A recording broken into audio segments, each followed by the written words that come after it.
Hello friends, Sindhu Bhairavi என்ற எபிசோடில் என்ன நடக்கலாம் அப்படிங்கிறத பற்றி பார்க்கலாம். இன்றைக்கான எபிசோட் இன்ட்ரெஸ்டிங்கான எபிசோட் அப்படின்னே சொல்லலாம். ஆறுமுகத்துக்கிட்ட அன்னபூர்ணி நடந்த விஷயத்தை பற்றி திருப்பி கேட்குறாங்க. ஒரு கட்டத்தில் ஆறுமுகம் எல்லா உண்மையும் சொல்லிடுறாங்க. ஆனால் இவங்கெல்லாம் பேசிக்கிட்டு இருக்கிறத அந்த பக்கத்துலேருந்து பைரவி கேட்டுக்கிட்டு இருக்காங்க. ரொம்பவுமே ஒரு எமோஷனலான ஒரு மூமெண்ட்டாக இருக்குது.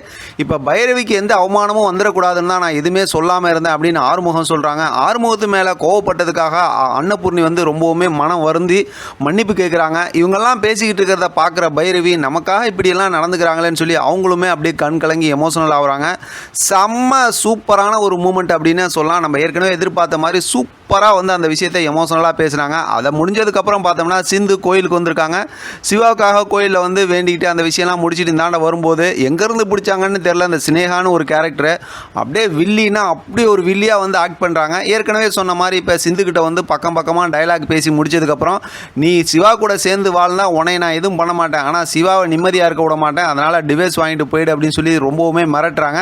மிரட்டும் போது உனக்கு எவ்வளோ பணம் வேணால் கொடுக்குறேன் அப்படின்னு சொல்கிறாங்க. அதுக்கு சிந்து இருந்துக்கிட்டு நீ எவ்வளோ வேணால் பணம் கொடுப்பேன், ஆனால் நான் சிவாவுக்காக உயிரே கொடுப்பேன், அது உன்னால் முடியாது அப்படிங்கிற மாதிரி சொல்லும்போது நான் உங்களை எல்லாம் என்ன பண்ண போகிறேன் பாரு அப்படின்னு சொல்லிட்டு வழக்கம் போல் சினேகா மிரட்டிட்டு அங்கேருந்து போகிறாங்க. சிந்து ரொம்பவுமே யோசனையோடு இருக்காங்க. இப்போ வீட்டில் பால்கனியில் பார்த்தோம் அப்படின்னா சிந்து அந்த நடந்த விஷயத்தை நினச்சி ரொம்ப யோசனையோடு இருக்காங்க. சிவா ஹாஸ்பிட்டல் கிளம்புறாரு. கிளம்பும்போது சிந்துக்கிட்ட சொல்லிட்டு போவார்ல, அந்த மாதிரி சொல்லும்போது சிந்து முகம் அப்படியே சோகமாக இருக்கிறத பார்த்ததுமே ஏன் என்ன ஏதுன்னு விசாரிக்கிறாங்க. ஆனால் சிந்து முதல்ல சொல்ல, அதுக்கப்புறம் எல்லா விஷயத்தையும் சொல்லிடுறாங்க.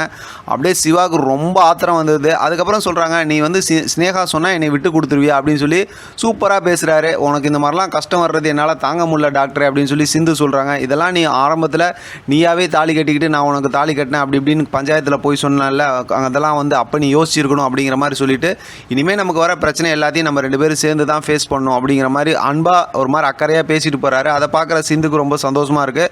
சூப்பரான ஒரு மூமெண்ட்டாக இருக்குது. அடுத்து கீழே பார்த்தோம் அப்படின்னாக்கா இப்போ அதாவது மகாவும் எசக்கி எல்லாம் ஐசி எல்லாம் உட்காந்துருக்காங்க.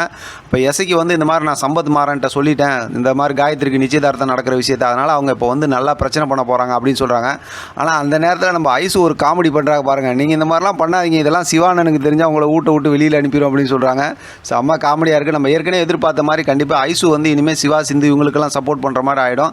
இவங்களாம் இந்த மாதிரி பேசி முடிச்சதுக்கப்புறம் சிவா வீட்டில் இருக்கவங்கள்ட்ட எல்லாத்தையும் சொல்லிட்டு வெளியில் கிளம்புறாரு. பார்த்தா அந்த சம்பத் மாறன் எல்லாம் ரவுடிங்களோட நின்றுக்கிட்டு பயங்கரமாக பிரச்சனை பண்ணி பேசுகிறாங்க. ஆனால் நான் டாக்டராக இருந்துக்கிட்டு நம்ம சிவா இன்றைக்கி ஒரு அடி எல்லாத்தையும் அடித்து பறக்க விடுவார்னு எதிர்பார்த்தேன். ஆனால் அவங்களாம் ரொம்ப பேசிட்டு நீங்கள் ஒருவேளை நிச்சயதார்த்தம் நடத்துனீங்க அப்படின்னா இங்கே பெரிய கலவரமே நடக்கும் அப்படிங்கிற மாதிரி சொல்லி மிரட்டுறாங்க. சிவா எல்லாம் பேசுகிறாரு, நீங்கள் ஒழுங்காக இங்கேருந்து போயிடுங்க அப்படி இப்படின்னு. ஆனால் பார்த்தா இந்த இடத்துல ஆறுமுகம் இல்லை, அவங்க பேசுகிற வேண்டியதெல்லாம் பேசிட்டு போகிறாங்க. ஒருவேளை இவங்க பேசினதில் சண்டை நாளைக்கான எபிசோட் ஸ்டார்டிங்கில் வந்துடும் நினைக்கிறேன். நம்ம டாக்டர் எல்லாத்துக்கும் ஊசி போடுற கையிலே அடித்து விரட்ட போகிறார் இவங்கெல்லாம் அப்படின்னு தான் நான் நினைக்கிறேன். ஏன்னா இப்போ அவங்க அதிகமாக பேசிக்கிட்டே இருக்காங்க. டாக்டருக்கும் ரொம்ப கோவம் வந்துக்கிட்டு தான் இருக்குது. அதோட இன்ட்ரெஸ்டிங்காக இன்றைக்கான எபிசோட் முடிச்சிருக்காங்க.